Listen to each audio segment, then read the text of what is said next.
Signs of explosions have been heard in parts of Iran, according to state media. But U.S. officials are telling Al Jazeera that the military has not attacked Iran in the last few hours.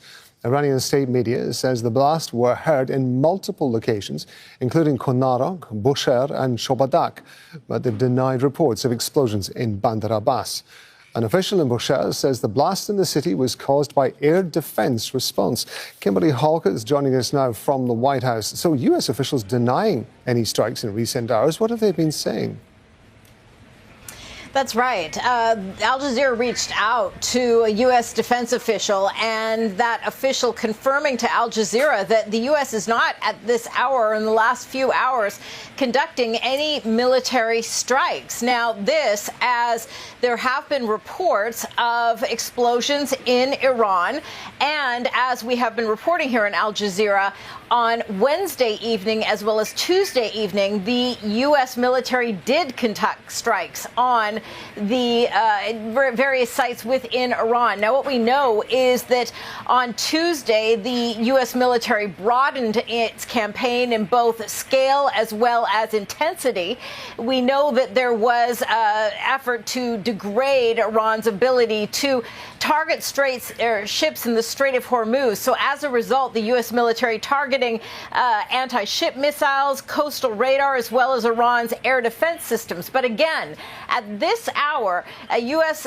defense official telling Al Jazeera that the U.S. military has not been conducting strikes in Iran in the last few hours, even as there have been reports of explosions. Now, we should point out the U.S. military did not give an explanation for who may be behind these explosions, only saying that the U.S. is not involved. Now, I understand Donald Trump's been saying the U.S. would respond 20 times harder to any attack from Tehran. At the same time, there is a sense that he appears to be leaving the door open for some sort of negotiations. Do you get a sense of what's likely to happen over the coming days? Could the U.S. go back to striking again, or could we be seeing diplomacy? What we know is that the U.S. has always maintained that there is the possibility of taking action against Iran should it need to be defensive in nature.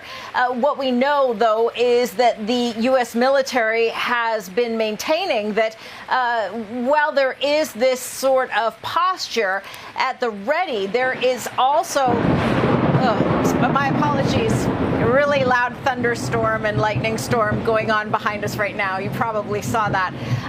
What we do know is that there is, in fact, opening for diplomacy that has been left in place by the White House. Donald Trump showing his exasperation as he spoke on Air Force One on Wednesday evening. But at the same time, what I can tell you is that while the U.S. president may be exasperated, he has left open the possibility for there to be further negotiations or talks being conducted by his Middle East envoys, Jared Kushner, as well as Steve Witkoff. OK, Kimberly, we're going to let you get in out of the rain there. But for now, thanks very much indeed. Kimberly Halkett at the White House. Well, Al Jazeera's Mohammed Abdul Khair has more from Tehran.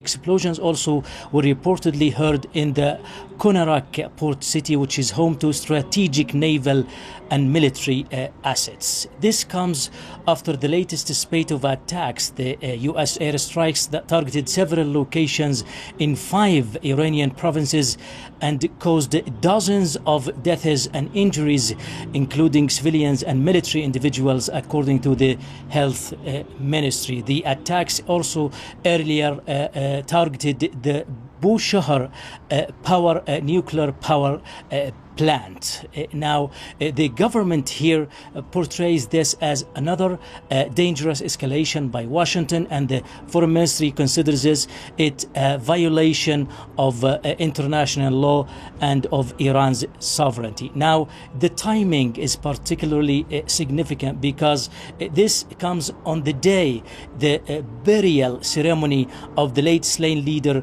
Supreme Leader Ayatollah Ali Khamenei, has been taking place in the city of Mashhad. So the political establishment here wants to frame this, the airstrikes by U.S. forces, and the burial of the late Supreme Leader who was killed by an American airstrike back in February. So it wants to highlight the narrative that the political establishment will continue with response and will continue with resistance. Mahmoud Abdul Wahid, Al Jazeera, Tehran. Mohammed Islami is a research fellow in Middle East and North Africa studies at Tehran University, and he's joining us from Tehran. Thank you very much indeed for being with us. Can you help us with some clarification here? So there was a suggestion, or there have been media reports that these attacks have been taking place, or explosions have been heard over parts of Iran, to be specific, and yet the US is saying it's got nothing to do with them. They haven't carried out any strikes over the last few hours. What's Iran's take on this? Who do they think is responsible for what is going on? First of all, thank you so much for having me.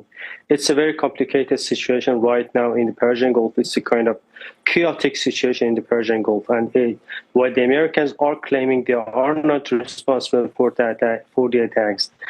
It doesn't mean that these attacks are not in collaboration with the American and Donald Trump administration. Right now, the way that these attacks are happening right now in Iran is the same as other attacks by the Israelis in recent years. They don't want to take the responsibilities of the terrorist attacks on the Iranians and Iranian land.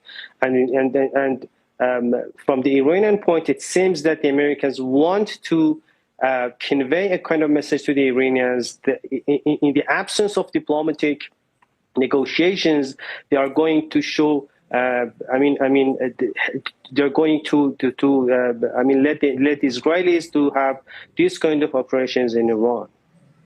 What extent do you think it benefits the Israelis and the US to be sharing responsibilities, given the fact that predominantly the attacks against Iran up until just a matter of hours ago were being carried out primarily by the United States? Admittedly, Israel's Defense Minister, Israel Katz, is reported to have said that Israel was prepared to resume its military campaign against Iran if needed. How seriously do you think would Tehran take that particular phrase? First of all, I should say that these attacks are not a kind of surprising attacks from the Iranian side. The Iranians were waiting for these kind of operations from the Americans and Israelis. But I should say that the Israelis are on the verge of having kind of election. Bibi Netanyahu is, he's very concerned regarding his court. So they don't want the Iranians to start kind of retaliation operations against Israel after this kind of attack. So the way that they are doing this kind of operation all around the region, I think that they want to buy time and not to take the responsibility of their attacks and their operations in Iran. But we should wait for the Iranian officials to take their position regarding these incidents.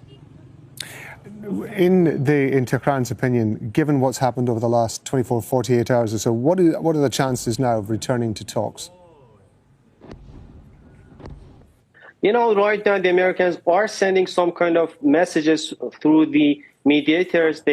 While Donald Trump himself said that the memorandum of understanding between Iran and the United States is done, but the American administration and the negotiators trying to, to persuade the Iranians to come back to the negotiation.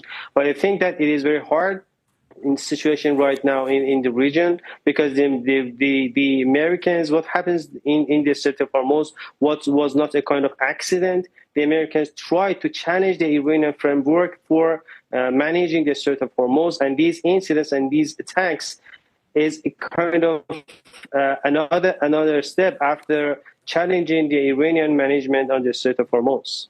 Mohammed Islami is Research Fellow in Middle East and North Africa Studies at Tehran University. And he's been with us from Tehran. Thank you very much indeed. Now, do you think that Iran will give up, since they never accepted to sign the MOU or to come for a peace deal as President Donald Trump always required? What do you have to say? Drop your thoughts in the comment section. Thank you so much for watching. I really appreciate your time for watching. For more news update like this, subscribe. See you in the next one, and bye.